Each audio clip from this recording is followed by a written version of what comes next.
열등감을 극복하는 방법이 있지는 않은 것 같아요, 저는.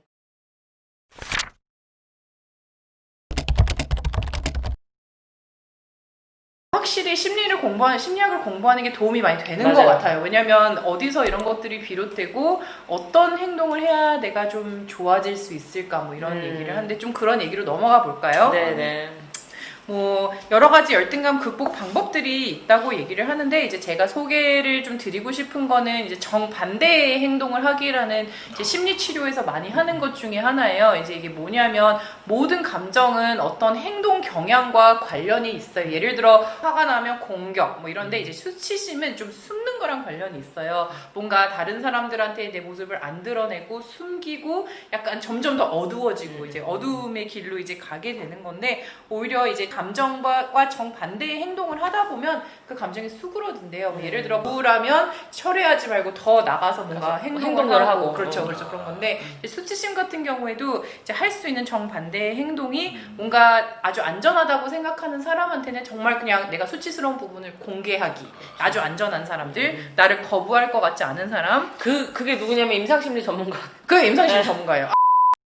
그 한국식 유머는 아닌 것 같은데 미국식 유머에서는 아무튼 우리가 왜 믿을 수 있느냐, 돈을 지불하고 입막음 비용이라고 하거든요. 그러니까 돈을 지불을 하시고요, 임상심리 전문가 분들한테. 그리고 수치스러운 얘기를 털어놓는 그 구멍이 필요한 거죠. 굉장히 정확한 과학의 언어로 다시 정리해서 알려드릴 거예요. 그때 네가 수치심을 느꼈었던 맥락이라든지 사실은 이 문제도 거기에 연관이 좀 되어 있는 것 같다 하면서 이제 정리를 좀 해주실 거고 방법도 제안을 해주시겠죠. 그리고 임상심리 전문가들은 한국 임상심리학회 홈페이지 혹은 네이버에서 네이버 등등에서 임상심리 전문가라고 검색하시면 개업한 목록 리스트가 나오실 겁니다. 그리고 이제 한 가지 아까도 제가 얘기를 했는데 열등감이 있는 사람들은 사과를 되게 많이 해요.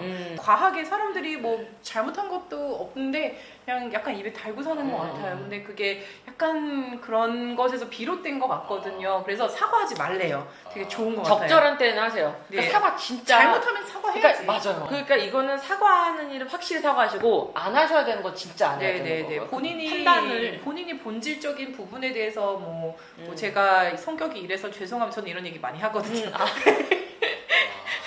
사과는 아무튼 적절히 잘 쓰셔야 됩니다. 안 할 때는 안 해야 되고요. 그러면 수치심을 느낄 때는 뭐 이런 수치심을 느낀다라는 걸 당당하게 얘기하는 것도 도움이 되는 건가요? 근데 이제 수치심의 이제 특징 중에 하나는 얼굴 표정으로 일단 쫙 드러난다는 게 가장 본질적인 정서이기 때문에 얼굴이 빨개지고 부끄러워하고 이런 것들이 다른 사람의 화를 누그러뜨리는 펑션을 실제로 갖고 있기도 하기 때문에 수치심을 본인이 경험을 한다고 해서 그거를 막 억지로 티를 안 내려고 하면 더 이상한 것 같아요. 맞아요. 오히려 그냥 솔직하게 얘기를 하는 것도 한 방법일 것 같아요. 그래서 수치심을 오히려 일어나는 행동을 반복을 하라는 그런 지침도 있었어요. 그냥 그 행동을 계속 하다 보면 더 이상 수치심을 느끼지 않을 수 있어요. 제가 유튜브 하면서 되게 수치심 없어졌잖아요, 카메라. 맞아, 엄청 수치스러웠네. 죄송해요, 저희 유튜브 처음 해봐요. 그래서 정반대인 행동을 해보는 거는 굉장히 좋은 방법인 것 같아요. 안전한 사람한테. 안 그래도 요새는 조금 줄어들었는지 모르겠는데 제가 학위를 할 때만 해도 소심함 극복 학원이니 맞아요. 소심함 극복 캠프 뭐 그런 데 가지 위험해요. 마십시오. 위험해요. 꼭 전문가를 찾아가시는 게 좋을 것 같아요. 임상심리 전문가. 자칫하면 더 심해질 수가 있어요. 윤리적인 문제를 그 고려를 치료라는 하고. 거는 그분의 성향을 잘 고려해 가면서 처방이 나가야 되는 거거든요. 맞아요. 그분에겐 맞았으나 여러분에겐 틀릴 수 있는 거예요. 그걸 무조건 따라 하시려고 하면 오히려 더 열등감이나 더 좌절감이 커질 수 있을 것 같습니다. 근데 이제 부모님들 중에서 수치심에 조금 취약하신 분들이 자기 애가 부끄럼 타면 화내시잖아요. 인사해야지 막 이러면서 조금 떠밀고 이런 것들 하는데 요새는 아무튼 그런 거 하지 말라고 합니다. 왜냐면 그때 인사 안 한 애들도 커서는 보통 다 사랑구실 하잖아요. 그렇죠. 그러니까 굳이 처음부터 그렇게 네, 막 네, 안 그래도 애는 얼마나 힘들겠어요. 네, 네. 저희 그런 셋다 거- 내성적이지만 네, 네. 그렇다고 해서 저희가 바깥에 다닐 때 수치심을 드러내지 않잖아요. 그렇죠. 왜냐면 이제 성인이고 어느 정도는 우리의 능력이나 이런 것들을 좀 믿고 네. 적절한 사회적인 기술을 운용하기 때문에 그때까지 좀 기다려주시면 될 것 같아요.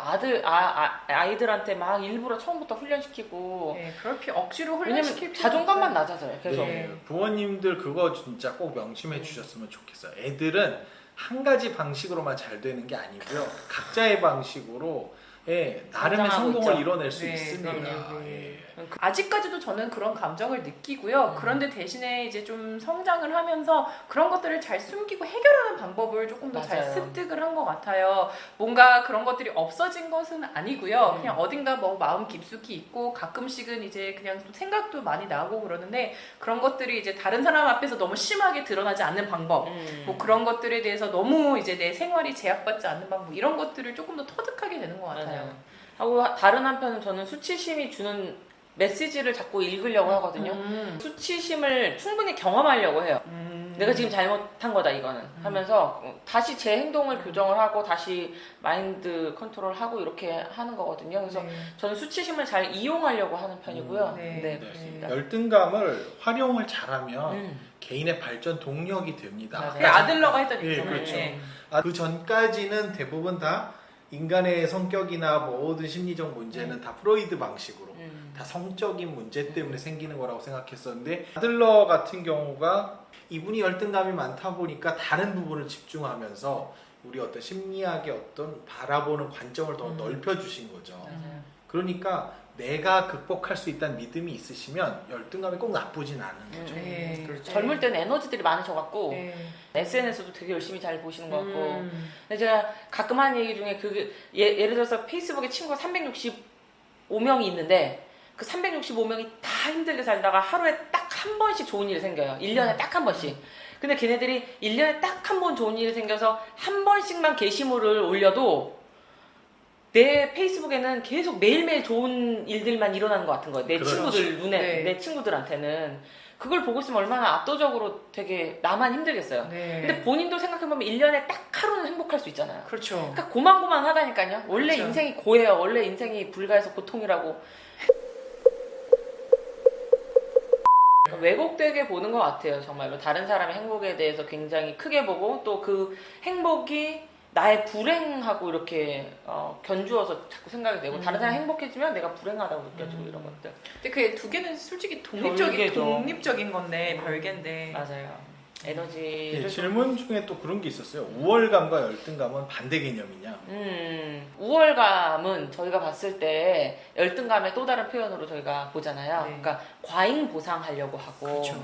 좀 지나치게 아닌 척하려고 하는 게 좀 예. 네, 오히려 다른 사람한테 다른 사람의 결점을 막 뽑아서 찍어 내리고 네. 이런 것들이 우월감이잖아요. 네, 네, 네, 뭔가 그렇죠. 너와 나는 다르다. 음. 이것은 병리죠. 음, 병리. 네, 오히려 그래서 심리학자들의 눈으로 보면은 우월감을 너무 내세우시는 분들의 상당수는 오히려 그것이 열등감의 표현으로 실제로 보입니다. 티가 맞아요. 나는 티가 거. 많이 나요. 나에 대해 믿음이 있으면 굳이 내가 부족한 부분을 얘기 못할 게 없죠. 맞아요. 뭐 다른 잘하는 내가 99가지 잘하는 게 있는데 하나 정도 결정을 왜 얘기를 못 하겠어요.